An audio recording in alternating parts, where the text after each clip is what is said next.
Muy buenas tardes, estimados alumnos. Les habla el teacher Leonardo. Espero que se encuentren bien junto a sus familias. Voy a proceder a explicar la guía número 4 de Historia y Ciencias Sociales. La unidad corresponde a los inicios de la modernidad, específicamente la temática del desarrollo científico. Su objetivo de aprendizaje: comparar la sociedad medieval y moderna, considerando los cambios que implicó la ruptura de la unidad religiosa, el surgimiento del Estado centralizado, el impacto de la imprenta en la difusión del conocimiento y de las ideas, la revolución científica y el nacimiento de la ciencia moderna. ¿Cuáles son los conceptos claves? Teocentrismo, antropocentrismo, heliocéntrica, geocéntrica, revolución científica. ¿Cuáles son los aprendizajes eh, esperados por parte de ustedes? Investigar sobre las características de la revolución científica y sus relaciones con el contexto social y cultural de la época, valorando el rol de la ciencia y la comprensión del mundo. El contexto o el marco histórico de esta temática se explica a inicios de la guía propiamente tal. ¿Qué se menciona acá? Se menciona que los estudios de anatomía y astronomía se habían fundado en interpretaciones provenientes de la antigüedad, sin embargo eran controlados por la Iglesia. Entre los siglos XVI y XVII, esta situación comenzó a cambiar gracias a la difusión del pensamiento humanista. A partir de entonces, los estudios sobre el ser humano y la naturaleza se basaron en métodos científicos, dando origen a la ciencia moderna. Bueno, para poder explicar esto, es necesario entender que eh, hay un cambio de pensamiento desde la Edad Media, donde la búsqueda del conocimiento, de la verdad, estaba restringido debido a la postura de la Iglesia Católica, que establecía justamente la fe como el único medio de poder entender las cosas que sucedían. En cambio, en la Edad Moderna, como ustedes van a poder darse cuenta a medida que vayan desarrollando esta guía, se basa fundamentalmente en la razón. Bueno, acá hay un glosario que tiene que ver con el método científico, que es muy importante para poder entender, ¿no es cierto?, este nuevo pensamiento, ¿ya? Es decir, para que el ser humano logre buscar la verdad y el conocimiento, tiene que necesariamente aplicar el método científico. Por ejemplo, la observación, la problematización, la formulación de hipótesis y finalmente las conclusiones. ¿Quiénes son los representantes del método científico en esta época? Tenemos a René Descartes, a Francisco Bacon. Avancemos entonces. La primera pregunta dice: ¿qué ideas medievales cambiaron y cuáles permanecieron a partir del desarrollo de la ciencia moderna? ¿Ya? Entonces, ¿qué ideas que eran propias del mundo medieval se van a modificar y cuáles, ¿no es cierto?, van a permanecer a partir del desarrollo de la ciencia moderna?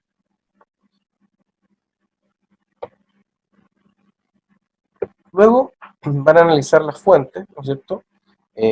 Van a estar presentes acá en esta guía, y en primer lugar aparece lo de René Descartes, ¿no es cierto?, en el año 1637, es un discurso sobre el método. Bueno, a grandes rasgos lo que plantea acá René Descartes tiene que ver justamente con lo que le mencioné anteriormente, es decir, eh, la forma de poder llegar a la verdad de las cosas tiene que ver con la razón, ¿ya? Para poder comprobar si algo es verdadero o falso incluso, ¿ya?, es necesario aplicar la razón. Entonces, ahí cambia la perspectiva claramente. Si en la Edad Media era la fe, bueno, en este caso es la razón. Sigo avanzando. Bueno, acá hay una ilustración que tiene que ver con el sistema geocéntrico y heliocéntrico.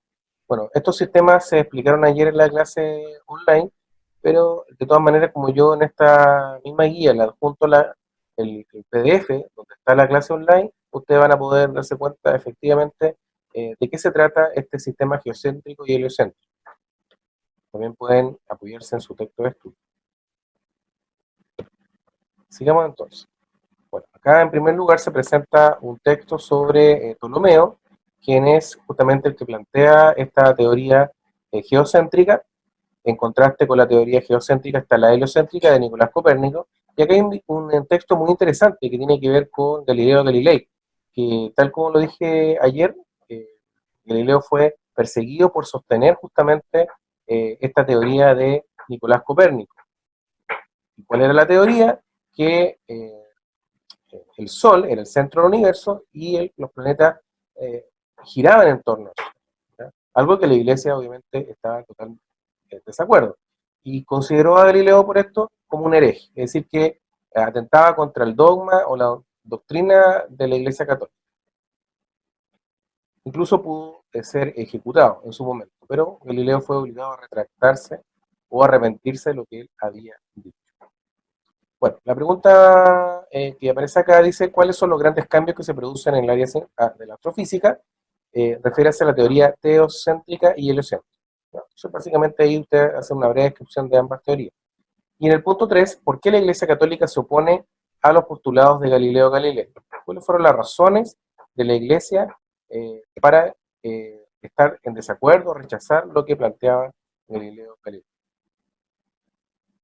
Bueno, acá hay una infografía sobre el método científico para que ustedes lo puedan ver ahí.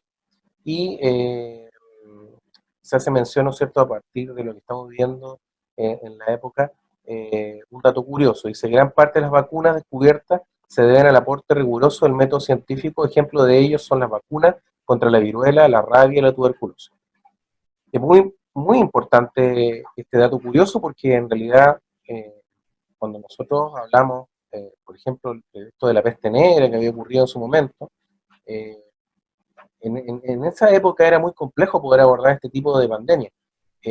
Gracias al método científico se han podido justamente elaborar vacunas que están enfocadas justamente en poder controlar las pandemias y evitar que eh, las personas se puedan contagiar. Bien, eh, el texto de estudio, ya ustedes lo pueden ver acá, eh, lo pueden revisar de la página 18, ya pasando por la 19, eh, y ahí van a poder complementar también su estudio. Como se lo mencioné ayer también, hay un documental que es muy interesante que lo puedan ver también, que tiene que ver con Mente Brillante, los secretos del cosmos. ¿Ya? Y aquí se hace mención a grandes exponentes del mundo científico. En primer lugar está Galileo, Isaac Newton, está Albert Einstein y Stephen Hawking. ¿Ya? Y finalmente, también le mencioné que para la guía 3 hay un eh, pequeño video, ¿no es cierto?, que corresponde a la película sobre Martín Lutero, que también lo pueden visualizar y poder complementar sobre todo lo de la guía 3. Vuelvo a la guía entonces y hacer mención a lo siguiente. Viene anexada a esta guía la clase número 1 de historia que tuvimos eh, el día de ayer, y para los que no pudieron estar van a poder revisar. Bien, bueno, eso sería entonces la revisión de esta cápsula explicativa sobre la guía número 4. Me despido y espero